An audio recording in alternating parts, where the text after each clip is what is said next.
आजच्या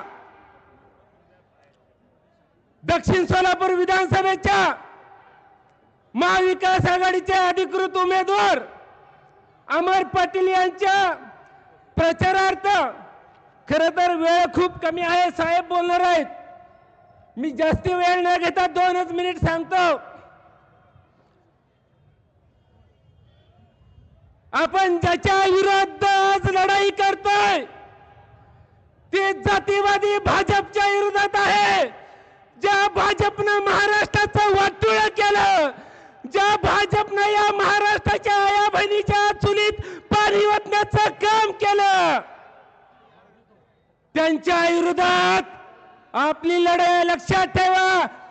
माझ्या सर्व जाती धर्माच्या कार्यकर्त्यांना महिला भगिनींना विनंती आहे, ही लढाई उद्धव साहेबांची नाही, ही लढाई आदित्य साहेबांची नाही, ही लढाई शरदचंद्रजी पवार साहेबांची नाही, ही लढाई राहुल गांधी साहेबांची नाही, तर ही लढाई तुमची आमची आहे। मित्रांनो, या दक्षिण सोलापूरचा आमदार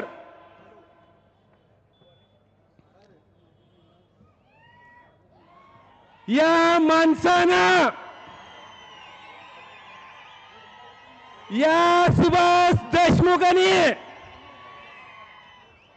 या ठिकाणी आपले सर्वांचे लाडके आमदार रविकांत दादा पाटील यांचंही स्टेजवरती आगमन झालेलं आहे।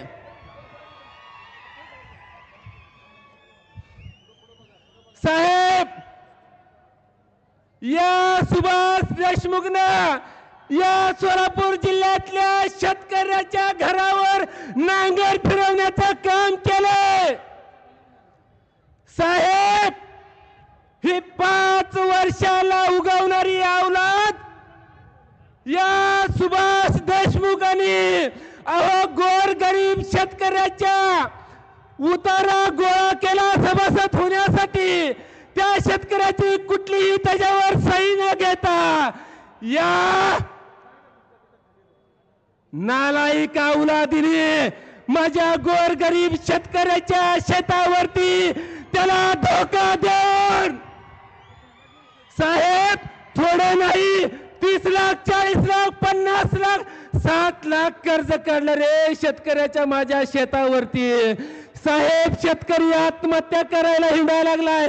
साहेब, 19/9/2022 रोजी इथल्या पोलीस कमिशनर SP ला कलेक्टरला ती शेतकरी रडून रडून सांगत होता की सुभाष देशमुखांनी माझ्या घरावर नांगर फिरवला, माझं घरदार उद्ध्वस्त केलं। त्या शेतकऱ्याचा आवाज या मस्तीवान माचखोर अधिकाऱ्यांनी देखील ऐकला नाही। पण शेतकऱ्याला माझी विनंती आहे, काळजी करू नका, दक्षिणच्या 500 शेतकऱ्याच्या शेतावरती कितीतरी करोड रुपये त्यांनी पैसे काढलेले आहेत ना या सुभाष देशमुखचं। आणि ज्या शेतकऱ्यांनी ज्या अधिकाऱ्याकडे तक्रार केली होती त्या अधिकाऱ्यांनी तक्रार दाखल करून घेतली नाही, अशा अधिकाऱ्याचा सुभाष देशमुखचा आपली सत्ता आल्यानंतर याचा मुद्दा सगळं हिशोब घेतल्याशिवाय सोडायचं नाही। अजून एक सांगतो, जाता जाता मी कुणाच्या बापाला भेट नाही, पण स्टेजवर साहेब असल्यामुळे मला उरक्त घ्यावं लागतंय, नाहीतर यांना उचलून आपटलं असतं, आता एवढी मशिनरी तापली होती। साहेब, मी अनेक वेळा सांगितलंय आणि अजून पण सांगतो, फक्त या फकड्याला साहेब 1 तास मोकळं सोडा। 40 गद्दारांची औलाद गेली आहे, त्यातली नाही जर तुडवली तर नाव नाही सांगणार साहेब, परत तुमच्याकडे मातुश्रीकडे तोंड धावणार नाही, कुठं तर आत्महत्या करेल। पण ज्या उद्धव साहेबांनी वर्षानुवर्ष या कुत्र्यांना सांभाळलं होतं, या गद्दारांना सांभाळलं होतं, एकनाथ शिंदे दाढीवर 3दा हात फिरून काय शायनिंग मारतो, काय तुमची अवकात आहे?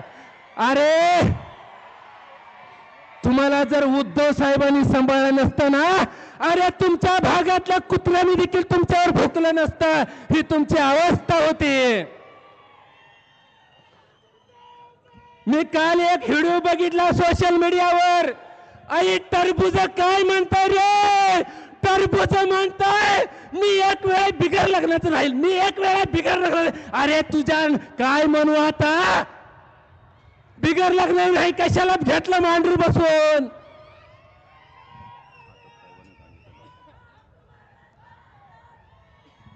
बास करू रे.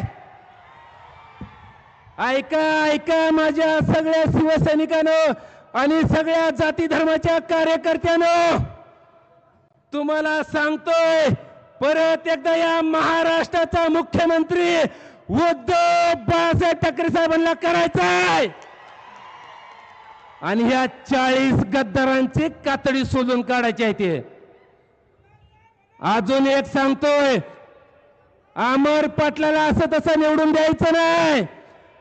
त्या सिद्धेश्वर कारखानदाराला पण सांगतोय, अरे तुझ्यासाठी अमर पाटील रस्त्यावर उतरला, उद्धव साहेबाचा शिवसैनिक भांडायला उठला, त्या पोलिसांबरोबर त्याने वाद घातला, अरे चिमणी पाडून म्हणून हे आमचा फकड्या मैदानात उतरला, तेव्हा काय बिळात शिपूट घालून बसला होता होय रे?